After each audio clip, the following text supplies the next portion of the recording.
Vaishali, welcome to e-vidyarthi.in। चलिए start करते हैं अपने नेक्स्ट न्यूमेरिकल के साथ। लेट्स फाइंड आउट क्या है अब इस प्रॉब्लम में। A bullet of mass 10 grams traveling horizontally with a speed of 150 meter per second।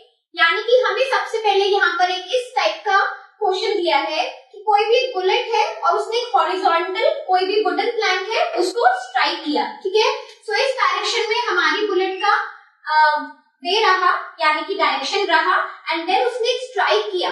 सो हमसे क्वेश्चन में ये पूछा गया है, प्लस सबसे पहले हमें इस बुलेट का मास गिवन है, ठीक है। सो नाउ क्वेश्चन में हमसे ये पूछा गया है कि अगर ये बुलेट इस वुडन प्लैंक को स्ट्राइक करती है तो कितने डिस्टेंस तक उसके अंदर जाके ये बुलेट जो है पेनिट्रेट करेगी, यानी कि उसके अंदर तक कितने डिस्टेंस तक वो घुस जाएगी, ठीक है। सो अगर ये डीप होगा या एक छेद तो करके जाएगी, क्योंकि बहुत अच्छी वेलोसिटी के साथ ये मूव कर रही है उसकी तरफ, तो यानी कि जब उससे टकराएगी तो अच्छा सा एक अंदर काफी ज्यादा इसका पेनिट्रेशन हमें देखने को मिलेगा, ठीक है।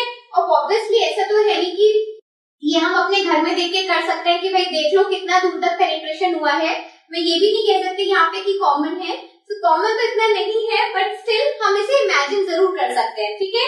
तो हमें यहाँ पे कितना है वुडन का, हमारे बुलेट का हमें यहाँ पे मास पता है और ये भी पता है कि कितनी वेलोसिटी के साथ इसने वुडन प्लैंक को स्ट्राइक किया है, ठीक है। सो अब बाकी देखते हैं कि हमें क्वेश्चन में क्या गिवन है।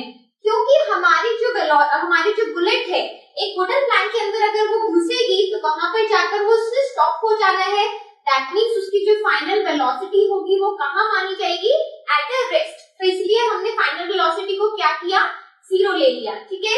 सिमिलरली यहाँ पर हमें टाइम भी गिवन है कि कितने टाइम के बाद उसने आके जो है स्ट्राइक करा है, या फिर कितनी देर तक उसने उसको पेनिट्रेट किया है। सो टाइम गिवन है 0.03 सेकेंड्स, ठीक है। अब हमें वी नीड टू फाइंड कि कितना डिस्टेंस है जो वुडन प्लैंक के अंदर आके हमारी बुलेट ने पेनिट्रेट किया है, प्लस इन रिटर्न हमारा वो जो वुडन प्लैंक है उसने कितना फोर्स बुलेट पे रिटर्न में अप्लाई किया है, वो भी we need to find out, ठीक है। चलिए, आई होप आपको क्वेश्चन का फ्रेमिंग पूरा समझ आया हो। अब एक एक करके देखते हैं कि कौन से लॉज ऑफ मोशन हमारे इसमें सेट बैठेंगे, ठीक है। तो ठीक है, अब हम देखते हैं कि हमारे पास थ्री इक्वेशंस होती है। What are they? That is v equals to u plus at। सबसे पहले क्योंकि मुझे डिस्टेंस निकालना है, तो आप बोलोगे कि मैम यहाँ पे डिस्टेंस वाला तो कोई फैक्टर ही नहीं है, तो ये तो इक्वेशन नहीं जानी चाहिए। चलो ठीक है, देखते हैं बाकी किसी से हेल्प हो तो।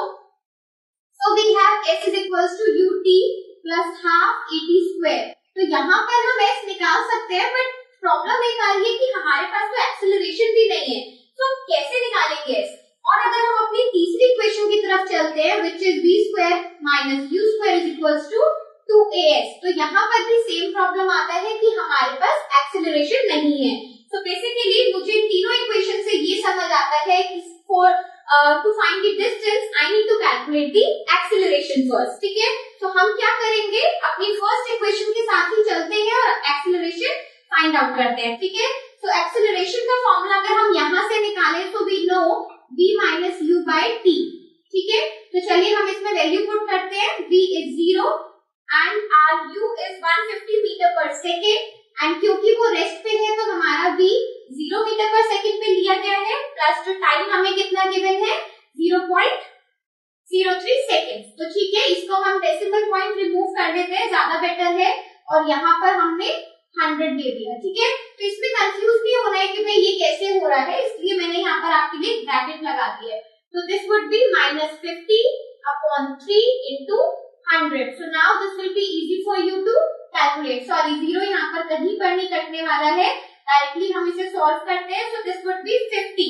तो हमारा जो एक्सेलरेशन यहाँ पर आएगा -5000 meter per second square. Acceleration is always in the meter per second square, ठीक है। तो आपको यहाँ तक समझ आया कि किस तरीके से हमने एक्सेलरेशन फाइंड आउट कर लिया, और क्यों जरूरी था हमारे लिए ए निकालना, क्योंकि अदरवाइज हम डिस्टेंस को नहीं निकाल पाएंगे, ठीक है। तो चलो अब हम निकालते हैं अपने डिस्टेंस को। हमने तीनों ही इक्वेशंस को अभी देखा है, सो कौन सी इक्वेशन इसमें पुट कर सकते हैं। Third equation is suitable, we know v square minus u square is equals to 2as, ठीक है। तो चलिए अब इसमें एक करके पुट करते हैं। अगेन यहाँ पर 0 का स्क्वायर है तो 0 ही रहने देते हैं, plus u square is minus 150 into 150। अब इसको मल्टीप्लाई करने का मैं प्रेफर करती हूँ कि अलग अलग से मल्टीप्लाई करने की जरूरत नहीं है, क्योंकि कई बार वो कैलकुलेशन में अपने आप ही कैंसिल आउट हो जाता है। Then 2a we have is minus 5000 and s we need to find out। ठीक है, तो अगर मुझे s निकालना है तो ये हम अगर इसे थोड़ा सा सिंप्लीफाई करके लिखते हैं, so this would B minus में है, ठीक है, माइनस में रहे, कोई प्रॉब्लम नहीं है। और यहाँ पर ये भी माइनस में है, तो नीचे एक और माइनस साइन आ जाएगा। Here this would be 5000। ठीक है, so we will find out the s from here. अब इसे कैलकुलेट करना है, सो यहाँ से हमारी दोनों की कैंसिल हो जाएंगी, प्लस व्हाट वी हैव, हमारे माइनस साइन भी कैंसिल हो जाएंगे। एंड सबसे अच्छा है कि यहाँ पर 15 into 15 is 225 डिवाइडेड बाय 100, तो हमारे पास आ गया 2.25। तो आप देखो कि कितना इजी हो जाता है इनसे अपने आप कैलकुलेशंस करना।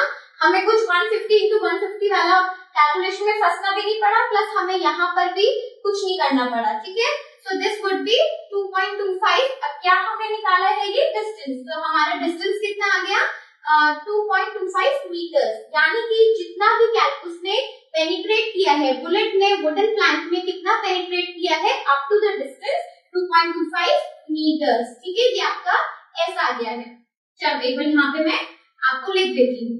चलिए अब इसके बाद देखते हैं इसके सेकंड पार्ट की तरफ, जहाँ पर हमें निकालना है कि इन रिटर्न हमारा जो वुडन प्लैंक है उसने कितना फोर्स अप्लाई किया है बुलेट पे। ठीक है, चलिए अब देखते हैं कि कितना हमारे वुडन प्लैंक का फोर्स अप्लाई किया गया है। क्योंकि फोर्स रिटर्न डायरेक्शन में है, यानी कि ऑपोजिट, तो हो सकता है हमें साइन से भी देखने को वो मिल जाए। ठीक है, तो सबसे पहले अपनी वैल्यूज को पुट करते हैं। वी नो कि फोर्स जो होता है मास इनटू एक्सेलरेशन है। अब क्योंकि हम इससे पहले पार्ट में अपना एक्सेलरेशन निकाल चुके हैं, plus we know the mass also, तो मास यहाँ पर हम कितने में किसमें लेने वाले हैं, केजीज में लिया जाएगा। क्यों होगा, क्योंकि केजीज एंड मीटर पर सेकंड से ही न्यूटन बनता है, एंड न्यूटन क्या है हमारे फोर्स का SI यूनिट। ठीक है, तो यहाँ पर हम हमेशा प्रेफर करेंगे कि अपने मास को हमेशा केजीज में रिप्रेजेंट किया जाए। ठीक है, चलिए अब यहाँ पर मास कितना है 0.01 KGs into acceleration, that is acceleration हमने -5000 फाइंड आउट किया था। ठीक है, यहाँ से वो रब हो गया है, तो इससे पहले पार्ट में जो हमने एक्सेलरेशन फाइंड आउट किया था दैट वाज -5000। ठीक है, अब देखो यहाँ पर फिर से मैं आपके लिए कैलकुलेशन इजी कर देती हूँ। आप -5 को छोड़ो, 1000 को सीधा सीधा इससे मल्टीप्लाई करो। ठीक है, आपके लिए पॉइंट हटाना बहुत आसान हो जाएगा इस वे से, और कभी इसमें मिस्टेक भी नहीं होगी।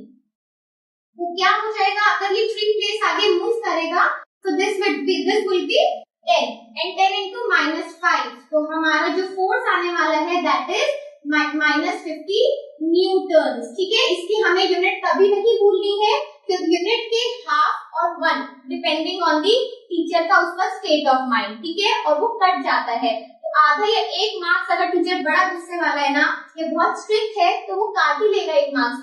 ठीक है, तो आप सोचो कि भैया क्वेश्चन आप अपनी तरफ से 5 में से 5 मार्क्स का करके आए हो, बट देन उसमें फिर से आपकी कहीं ना कहीं मार्क्स कट जाएंगे। तो इसीलिए हमें ध्यान रखना है कि हमेशा अपने यूनिट्स को रिप्रेजेंट करके आना है। ठीक है, सो हियर द फोर्सेस, जो ये फोर्स कौन सी है, ये फोर्स वो है जो वुडन प्लैंक ने हमारे बुलेट के ऊपर रिटर्न में दी है, अप्लाई की है। सो दैट इज व्हाई, क्योंकि ये माइनस साइन से इंडिकेट कर रहे हैं, दैट मींस कि कैसे है, ऑपोजिट डायरेक्शन में है।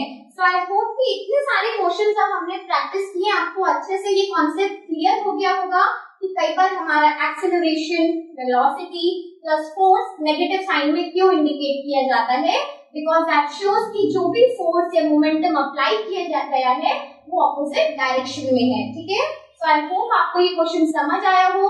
काफी सारे पार्ट्स इसमें पूछे गए थे, इक्वेशन ऑफ मोशंस की भी चेकिंग हो गई, यहाँ से फोर्स क्या है वो भी चेक कर लिया गया, यूनिट्स को कैसे रखना है वो भी चेक कर लिया, और कैसे अपने क्वेश्चन को डिकोड करना है वो भी चेक हुआ है। तो इस टाइप के क्वेश्चंस बहुत फेवरेट रहते हैं एग्जामिनर्स के, और वो चाहते हैं कि बच्चे के भी फेवरेट रहे, इसलिए देते जरूर है। ठीक है, कोई बात नहीं, हम इसे अच्छे से और प्रैक्टिस करेंगे। आप जितने भी क्वेश्चंस और ट्राई करना चाहते हो मुझे कमेंट सेक्शन में जरूर बताइए, we will discuss it together. ठीक है, so stay tuned with us, up to then, bye.